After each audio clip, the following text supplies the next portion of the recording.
ಇವತ್ತಿನ ವಿಡಿಯೋದಲ್ಲಿ ಒಂದು ಈಸಿಯಾಗಿ ಮತ್ತು ಟೇಸ್ಟಿಯಾಗಿ ಮತ್ತು ಸಿಂಪಲ್ ಇಂಗ್ರೀಡಿಯೆಂಟ್ಸಿಂದ ಮಾಡೋವಂಥ ಸೈಡ್ ಡಿಶ್ ರೆಸಿಪಿನ ನಿಮ್ಮ ಜೊತೆ ಶೇರ್ ಮಾಡ್ತಾ ಇದ್ದೀನಿ. ಇಲ್ಲಿ ಇದನ್ನು ಮಾಡಲಿಕ್ಕೆ ನಾನಿಲ್ಲಿ ಫಸ್ಟು 4 ಟೊಮೆಟೊ ಹಣ್ಣನ್ನು ತೊಗೊಂಡಿದ್ದೀನಿ. ಅದಕ್ಕೆ ಒಂದು 5ರಿಂದ 6 ಹಸಿಮೆಣ್ಸಿನ್ಕಾಯಿನ ತೊಗೊಂಡಿದ್ದೀನಿ.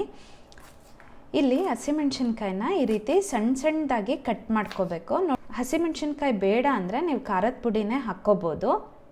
ನೋಡಿ, ಇವಾಗ ಚೆನ್ನಾಗಿ ಹಣ್ಣಾಗಿರೋ ಅಂಥ 4 ಟೊಮೆಟೊ ಹಣ್ಣನ್ನು ತೊಗೊಂಡಿದ್ದೀನಿ. ಈಗ ಇದನ್ನು ಮುಂದಿಂದು ತೊಟ್ಟು ತೆಗೆದುಬಿಟ್ಟು ಈ ರೀತಿ ಕಟ್ ಮಾಡಿ ಇಟ್ಕೊತಾ ಇದ್ದೀನಿ. ನೋಡಿ, ಈ ರೀತಿ 4 ಟೊಮೆಟೊ ಹಣ್ಣನ್ನು ಕಟ್ ಮಾಡಿ ಇಟ್ಕೊಂಡಿದ್ದೀನಿ. ಈಗ ಇದಕ್ಕೆ ಒಂದು 5ರಿಂದ 6 ಬೆಳ್ಳುಳ್ಳಿ ಎಸ್ಲನ್ನು ತೊಗೊಂಡಿದ್ದೀನಿ. ಒಂದು ಬಾಣಲಿಗೆ 1 ಸ್ಪೂನ್ನಷ್ಟು ಎಣ್ಣೆ ಹಾಕ್ಕೊಂಡಿದ್ದೀನಿ. ಎಣ್ಣೆ ಸ್ವಲ್ಪ ಬಿಸಿ ಆದಮೇಲೆ ಇದಕ್ಕೆ ಬೆಳ್ಳುಳ್ಳಿ ಮತ್ತು ಹಸಿಮೆಣ್ಸಿನ್ಕಾಯಿನ ಹಾಕ್ಕೊತಾ ಇದ್ದೀನಿ. ಈ ಬೆಳ್ಳುಳ್ಳಿ ಮತ್ತು ಹಸಿಮೆಣ್ಸಿನ್ಕಾಯಿ ಹಾಕ್ಕೊಂಡಿದ್ದ ತಕ್ಷಣವೇ ಟೊಮೆಟೊ ಹಣ್ಣು ನಾನು ಏನು ಕಟ್ ಮಾಡಿ ಇಟ್ಕೊಂಡಿದ್ದೆ ಅಲ್ವಾ, ಅದನ್ನು ಕೂಡ ಹಾಕ್ಕೊತಾ ಇದ್ದೀನಿ. ಈಗ ಇದಕ್ಕೆ ರುಚಿಗೆ ತಕ್ಕಷ್ಟು ಉಪ್ಪು, 1 ಸ್ಪೂನ್ನಷ್ಟು ಬೆಲ್ಲ, ಒಂದು ಸ್ವಲ್ಪ ಖಾರದ ಪುಡಿ. ಇಲ್ಲಿ ಹಸಿಮೆಣ್ಸಿನ್ಕಾಯಿನೂ ಹಾಕಿರೋದ್ರಿಂದ ಖಾರದ ಪುಡಿನ ನೋಡಿಬಿಟ್ಟು ಹಾಕ್ಕೊಳ್ಳಿ. ಈಗ ಇದೆಲ್ಲ ಚೆನ್ನಾಗಿ ಮಿಕ್ಸ್ ಮಾಡ್ಕೋಬೇಕು. ಇಲ್ಲಿ ನೀವು ಹಸಿಮೆಣ್ಸಿನ್ಕಾಯಿ ಬದಲು ಬರೀ ಖಾರದ ಪುಡಿನೂ ಕೂಡ ಯೂಸ್ ಮಾಡ್ಕೋಬೋದು.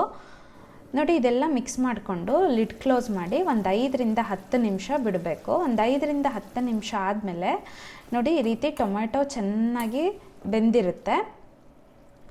ಇವಾಗ ಇದನ್ನು ಈ ರೀತಿ ಒಂದು ಸ್ಮ್ಯಾಶರ್ ಬರುತ್ತಲ್ವ, ಅದರಲ್ಲಿ ಚೆನ್ನಾಗಿ ಮಸಿತಾ ಹೋಗಬೇಕು. ನೋಡಿ, ಇದನ್ನು ಬೇಕು ಅಂದರೆ ನೀವು ಮಿಕ್ಸಿಲಿ ಕೂಡ ಮಾಡ್ಕೋಬೋದು. ಬಟ್ ಈ ರೀತಿ ಮಾಡಿ ಟೇಸ್ಟ್ ತುಂಬ ಚೆನ್ನಾಗಿರುತ್ತೆ. ಬಾಯಿಗೆ ಒಂದೊಂದು ಹಸಿಮೆಣ್ಸಿನ್ಕಾಯಿ, ಬೆಳ್ಳುಳ್ಳಿ ಎಲ್ಲ ಸಿಕ್ಕಿದಾಗ ಅದ್ರದ್ದು ಫ್ಲೇವರ್ ತುಂಬ ಚೆನ್ನಾಗಿ ಅನಿಸುತ್ತೆ. ಇದನ್ನು ನೀವು ಬಿಸಿ ಬಿಸಿ ಅನ್ನದ ಜೊತೆ, ರೊಟ್ಟಿ ಜೊತೆ, ಚಪಾತಿ, ಪೂರಿ ಯಾವುದ್ರ ಜೊತೆ ಬೇಕಾದ್ರೂ ಸೈಡ್ ಡಿಶ್ ಥರ ಯೂಸ್ ಮಾಡ್ಕೋಬೋದು. ಇದನ್ನು ನೀವು ಚಟ್ನಿ ಥರನಾದ್ರು ಯೂಸ್ ಮಾಡ್ಕೋಬೋದು, ಇಲ್ಲ ಉಪ್ಪಿನಕಾಯಿ ಥರನಾದ್ರು ಯೂಸ್ ಮಾಡ್ಕೋಬೋದು. ತುಂಬ ಚೆನ್ನಾಗಿರುತ್ತೆ. ನಾನು ಇದನ್ನು ಇವತ್ತು ಬಿಸಿ ಬಿಸಿ ಅಕ್ಕಿ ರೊಟ್ಟಿ ಜೊತೆ ಸರ್ವ್ ಮಾಡ್ತಾ ಇದ್ದೀನಿ. ಆ ಚಟ್ನಿ ಮೇಲೆ ಹಸಿ ಈರುಳ್ಳಿನ ಹಾಕ್ಕೊಂಡಿದ್ದೀನಿ. ಈ ರೆಸಿಪಿ ಅಂತೂ ಸೂಪರ್ ಆಗಿರುತ್ತೆ. ನೀವು ಒಂದ್ಸಲ ಟ್ರೈ ಮಾಡಿ. ನೀವಿನ್ನ ನನ್ನ ಚಾನಲ್ನ ಸಬ್ಸ್ಕ್ರೈಬ್ ಆಗಿಲ್ಲ ಅಂದರೆ ಸಬ್ಸ್ಕ್ರೈಬ್ ಆಗಿ, ಪಕ್ಕದಲ್ಲೇ ಇರೋ ಬೆಲ್ ಐಕಾನ್ನ ಕ್ಲಿಕ್ ಮಾಡಿ. Thanks for watching.